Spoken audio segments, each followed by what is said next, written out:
कार्य पुस्तिका कक्षा 4 पर्यावरण, खेत से बाजार तक। देखो देखो इसमें ये तालिका दी हुई है। इस तालिका में फसलों का वर्गीकरण बताया हुआ है। फसलों का वर्गीकरण, रबी की फसलें, खरीफ की फसलें और जायद की 3 तरह की फसलें होती है। इसमें ऊपर ये फसलों के नाम लिखे हुए हैं। हमको रबी की फसलों में रबी की फसलों के नाम, खरीफ की जगह पे खरीफ की फसलों के नाम और जायद के यहाँ पर जायद की फसलों के नाम हमें छांट करके लिखने हैं। तो रबी की फसलें कौन कौन सी है? गेहूं, चना और मटर, सरसों। खरीफ जवार, धान, बाजरा और करेला। जायद में आती है हमारी तरबूज, खीरा, खरबूज और भिंडी। अब दूसरा प्रश्न है, किसी भी फसल को बोने से पहले मिट्टी की जांच करना क्यों आवश्यक होता है? यानी कि जब हम फसल को बोते हैं तो उससे पहले मिट्टी की जांच करना क्यों जरूरी होता है? क्यों जरूरी होता है?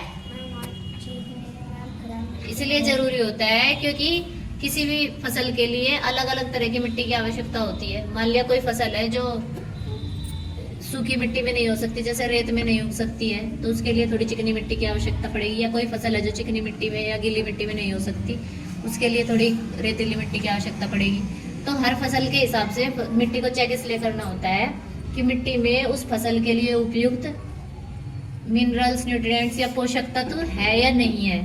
ठीक है, मिट्टी में नमी किस प्रकार की है, कैसी उस मिट्टी में फसल होगी हमारी, अच्छी फसल होगी या नहीं होगी। तो इसीलिए फसल को उगाने से पहले मिट्टी को चेक किया जाता है। मिट्टी की उर्वरता और पीएच स्तर जानने के लिए फसल को बोने से पहले मिट्टी की जांच करना जरूरी है।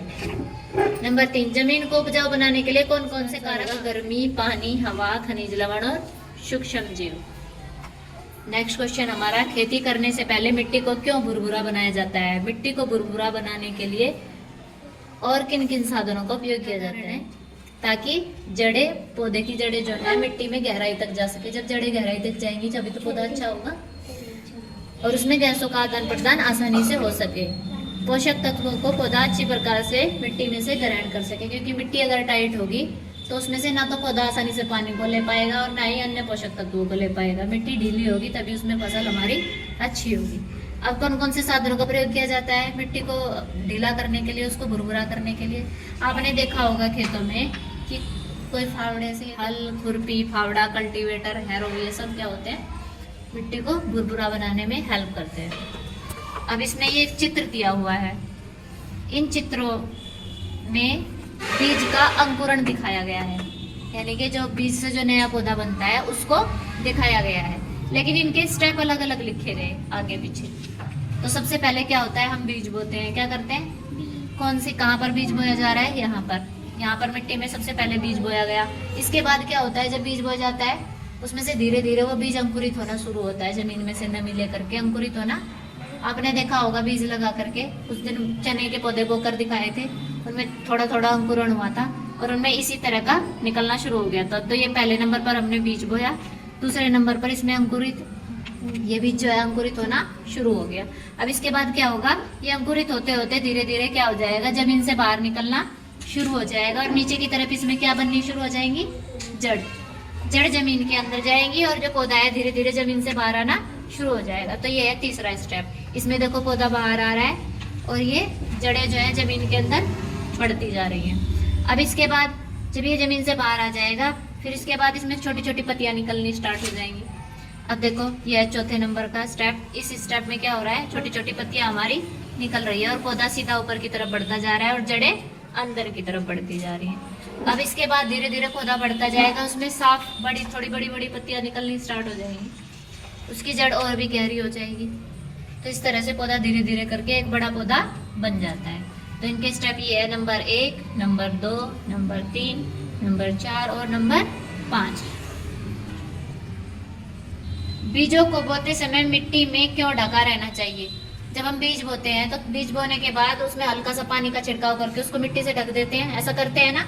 क्यों ढकना है उसको मिट्टी से? अगर मिट्टी से नहीं ढकेंगे तो क्या होगा, हाँ, जो पक्षी है और जानवर है वो उन बीजों को खा जाएंगे, उन बीजों को उठा करके खा लेंगे और हमारी फसल नहीं उग पाएगी। बीज ही नहीं उग पाएगा जब वहाँ बीज होगा ही नहीं। तो दूसरा किस वजह से क्यों ढकते हैं उसको मिट्टी में, ताकि मिट्टी में ढकने के बाद उनमें थोड़ी थोड़ी सी नमी बनी रहे। उनके ऊपर हल्का हल्का पानी का छिड़काव करेंगे तो उनमें नमी बनी रहेगी, और बीजों को उगने के लिए नमी की जरूरत होती है। और अगला है हमारा सिंचाई किसे कहते हैं, सिंचाई क्यों जरूरी है।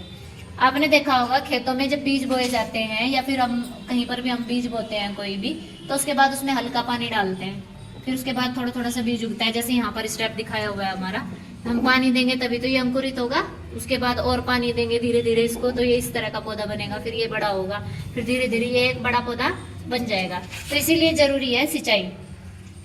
सिंचाई होती क्या है, पौधे को कृत्रिम रूप से पानी दे। कृत्रिम रूप का मतलब है कि हम उसको पानी दे रहे हैं। प्राकृतिक रूप जैसे भगवान ने बारिश कर दी वो तो ऑटोमेटिक पानी आ गया, वो हो गया प्राकृतिक रूप से पानी देना। और कृत्रिम रूप से पानी देना क्या होता है, जैसे हम ट्यूबवेल से, सबमर्सिबल से या नल से लेकर के पौधों को जो पानी देते हैं उसको कहते हैं कृत्रिम रूप से पौधे को पानी देना।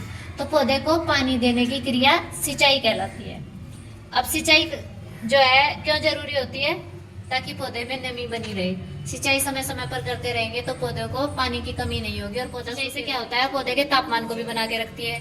मान लो कि कभी बहुत ज्यादा धूप हो रही है, बहुत ज्यादा गर्मी हो रही है, पानी उसमें हम दे नहीं रहे, तो पौधा क्या हो जाएगा, सूख जाएगा, और सूख करके पौधा हमारा बिल्कुल खत्म हो जाएगा, खराब हो जाएगा। इसीलिए उसमें समय समय पे पानी देते रहना चाहिए, ताकि उस पर अधिक गर्मी का, अधिक धूप का असर ना हो और हमारा पौधा जीवित बना रहे।